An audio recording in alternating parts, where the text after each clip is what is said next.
Et c'est le moment de parler santé et bien-être, mais on va surtout parler bien-être, comme chaque jeudi avec Yasmine. Bonjour Yasmine. Bonjour Pape, on va parler mieux-être en fait. On va aller mieux. On va aller mieux en essayant de décrypter si finalement toutes ces zones qui nous entourent, qui font notre vie, sont alignées avec qui nous sommes véritablement. Je sais que c'est un peu flou ce que je dis, Pape, mais on va parler d'ikigai. L'ikigai, c'est une approche assez particulière qui repose sur 4 axes principaux. Que je viens de découvrir d'ailleurs. Voilà, exactement. Et on va en parler avec une maître ikigai qui est avec nous sur le plateau. Sana Kabi, bonjour. Bonjour Yasmina. Merci beaucoup d'être là. Bonjour Pape et bonjour à nos chers téléspectateurs. C'est un plaisir de vous avoir. Alors, pour faire simple, est-ce qu'il y a une définition pas compliquée, pas trop scientifique, pas trop technique de ce qu'est l'ikigai? Alors, je vais essayer de faire simple. Déjà, c'est un mot japonais. Dans Iki signifie vie, joie de vivre, et Gai peut signifier raison d'être et vaut la peine. Alors, c'est à la fois un style, en fait, le secret du bien-être, de la longévité et du bonheur. C'est une approche de vie originaire d'Okinawa, une île située dans l'archipel du Japon. Cette île fait partie des 5 zones bleues dans le monde et ces zones sont caractérisées par une prépondérance de centenaires qui jouissent d'une excellente santé physique et morale. Alors, une petite question. Si cette philosophie est née au Japon, qu'est-ce qu'elle fait aujourd'hui sur notre plateau à Tanger, au Maroc, en Afrique? Parce qu'elle a été occidentalisée dans les années 2014 et transposée dans le monde du travail grâce au diagramme de Marquine. Donc là, c'est un mot très technique, mais en fait, ça consiste à... ce diagramme combine entre 4 éléments indispensables pour trouver notre ikigai. Très concrètement, c'est conjuguer ce qu'on aime faire, ce en quoi on est doué, nos talents, tout en étant utile au monde et en réussir à vivre de ça. Moi, j'ai l'impression que ça fait écho un petit peu à cette notion de mission de vie. Exactement, c'est trouver notre raison d'être, notre mission de vie, notre motif d'existence. Ouais, trouver sa mission de vie et gagner son pain aussi. Son pain avec, parce que c'est important. C'est en fait réunir entre 4 éléments hyper importants pour être bien, pour être heureux, pour être épanoui. Vous avez déjà pensé à ces 4 points, Pape, ce que vous aimez faire, ce dont vous avez besoin, ce pourquoi vous êtes payé et ce pourquoi vous êtes doué. Est-ce que vous avez déjà pensé à ça, Pape? Des fois, il m'arrive de penser à cela. Oui. Et vous tombez sur quoi? Et sur, disons, l'intersection, elle est où? La quête de la stabilité. Ouais. De la stabilité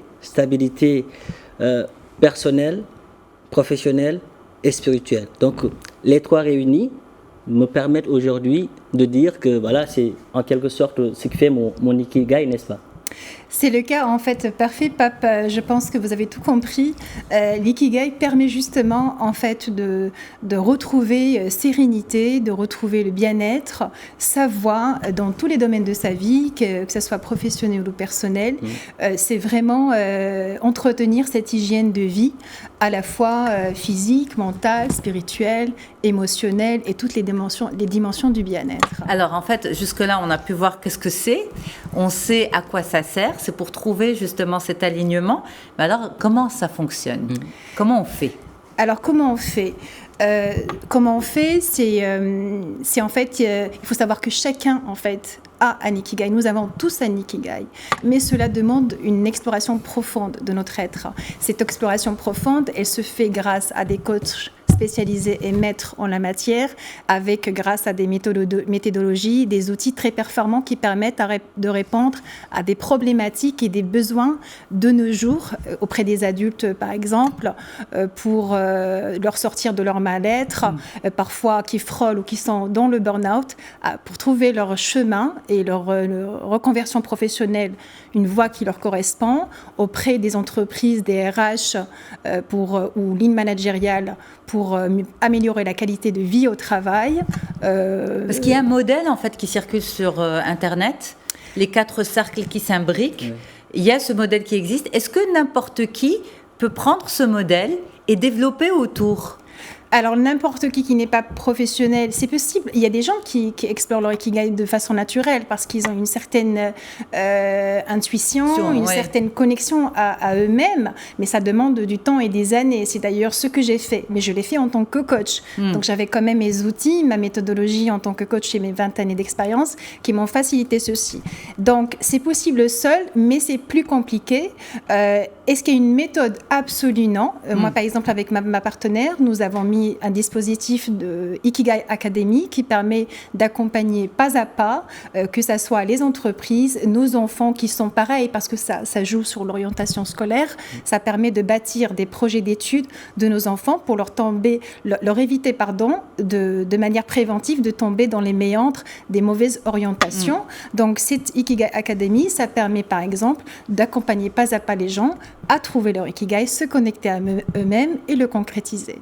Alors, quand on répond à ces 4 questions, ce qu'on aime, ce dont on a besoin, ce pourquoi on est payé et ce pourquoi on est doué, on répond à ces questions-là. Et ensuite, comment on sait que finalement, tiens, c'est vers ça que je dois aller? Est-ce que c'est le coach qui traduit ça, qui met des mots sur les résultats, ou bien au fur et à mesure qu'on répond à ces questions, on arrive à trouver soi-même, finalement, cette mission de vie dont on parlait tout à l'heure? Alors, le coach, lui, il est un moyen pour le client qui est en quête de son Ikigai, à travers des outils performants et une méthodologie de coaching et des questions hyper puissantes et performantes. Donc, il va venir en fait faire accoucher la personne, parce que le mieux, c'est que la solution provienne de la personne elle-même. Autrement, on l'influence. Ouais. Et donc, on va venir faire accoucher la personne de son Ikigai et on est là pour aider, pour accompagner.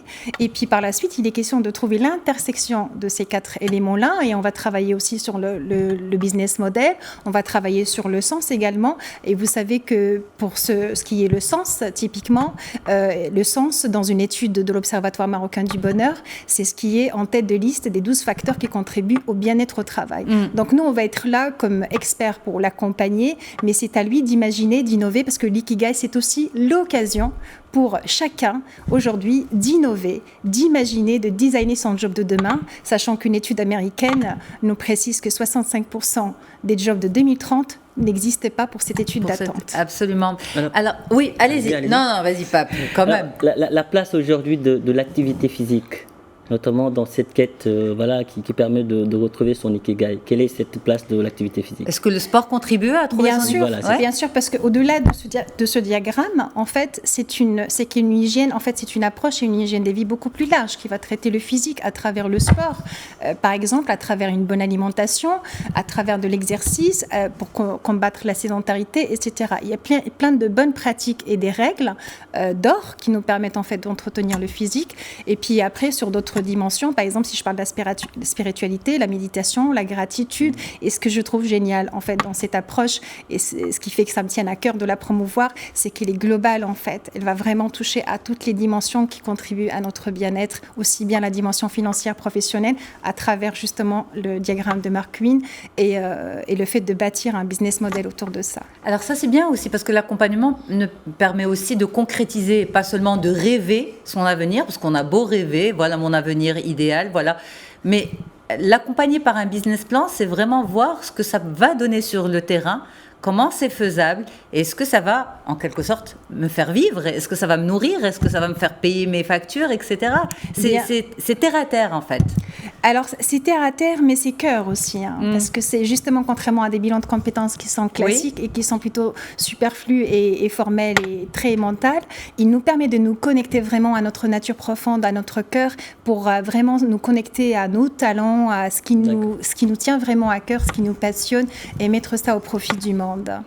Yasmine, on est rattrapé par le temps. J'avais une belle question pour savoir s'il y avait eu des révolutions justement de vie que Sana avait eu l'occasion de vivre.